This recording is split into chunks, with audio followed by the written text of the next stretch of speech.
Welcome to Shravana health tip. Life Spring hospital senior gynaecologist doctor Amulya Keerthi madam తో ఉన్నాం. నమస్తే madam. Hello Shravani. Madam, ectopic ప్రెగ్నెన్సీని మందులతో క్యూర్ చేయవచ్చా? ఎక్టోపిక్ ప్రెగ్నెన్సీలో పేషెంట్ వచ్చాక initial blood test and scan చేస్తాము. ఆ రిపోర్ట్స్ బట్టి మనము కొందరికి 3 టైప్స్ ఆఫ్ మేనేజ్మెంట్స్ ఉంటాయి ఎక్టోపిక్లో. ఒకటేమో ఎక్స్పెక్టెడ్, అంటే మనం ఏం చెయ్యము దానంతా అది అబ్జార్బ్ అయిపోతుంది అని ఎక్స్పెక్ట్ చేస్తాము. సెకండ్ వచ్చేసి మెడికల్ మేనేజ్మెంట్. దాంట్లో మనము ఇంజెక్షన్ మిథోట్రెక్సేట్ అనే ఉంటుంది, దాన్ని ఇచ్చి మనం క్యూర్ చేస్తాం. అండ్ థర్డ్ వచ్చేసి సర్జరీ. సో ఈ మెడికల్ మేనేజ్మెంట్ ఏదైతే ఇంజెక్షన్ ఇస్తామో దాంట్లో మనకు కొంచెం క్రైటీరియా ఉంటుంది అనమాట. బీటా హెచ్సిజీ మనకి 3000 లోపల ఉండాలి, హార్ట్ బీట్ ఉండొద్దు, and most importantly patient stable ఉండాలి. అంటే అది రప్చర్ అయి ఉండొద్దు. ట్యూబ్లో ఉండడమే ఉంది కానీ బట్ రప్చర్ కాలేదు. అలాంటి కేసెస్లో మనం ఇంజెక్షన్ ఇచ్చేసి ఆ ట్యూబ్ని సేవ్ చేయొచ్చు ఆపరేషన్ కాకుండా. మేడం, ఎక్టోపిక్ ప్రెగ్నెన్సీ అనేది సర్జరీ కంపల్సరీ అవసరం పడుతుందా? అన్ని ఎక్టోపిక్స్ ప్రెగ్నెన్సీస్లో సర్జరీ అవసరం లేదు.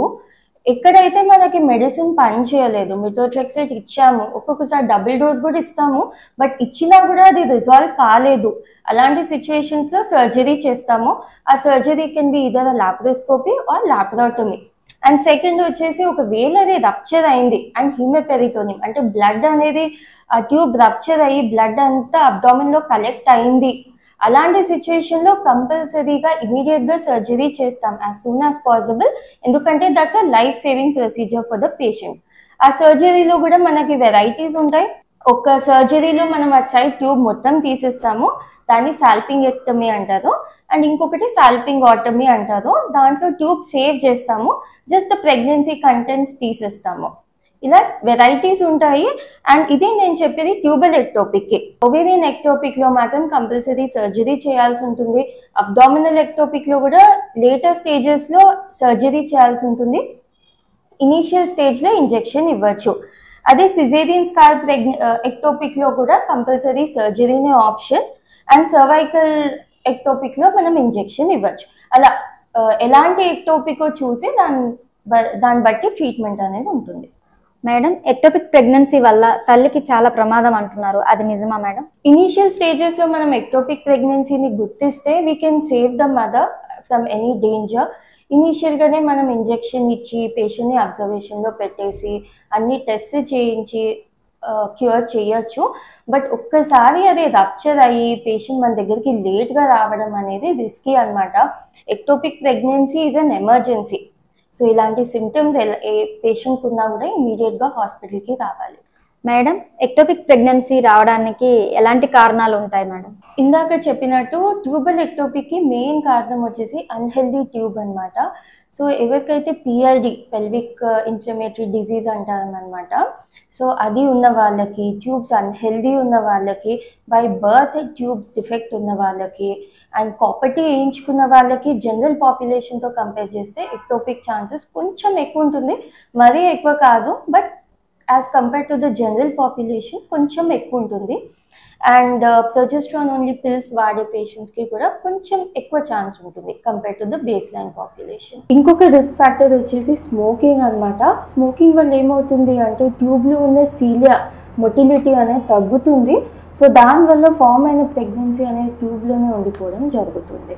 Madam, ectopic pregnancy treatment complete అయ్యాక మళ్ళీ రిపీట్గా చెకప్స్ ఎప్పుడు ఉంటాయి? ఎక్టోపిక్ ప్రెగ్నెన్సీకి ఫాలోఅప్ అనేది చాలా ఇంపార్టెంట్. మనం చేసిన ట్రీట్మెంట్ బట్టి ఫాలోఅప్ ఉంటుంది. సపోజ్ మనం మెడికల్ మేనేజ్మెంట్ అంటే ఇంజెక్షన్ మిథోట్రెక్సేట్ ఇచ్చి క్యూర్ చేసామనుకోండి, మనము పేషెంట్ వచ్చినప్పుడు ఒక బేస్ లైన్ బీటా హెచ్సిజీ తీసుకుంటాము. తర్వాత ట్రీట్మెంట్ ఇచ్చాక 4th day and 7th day repeat చేస్తాము.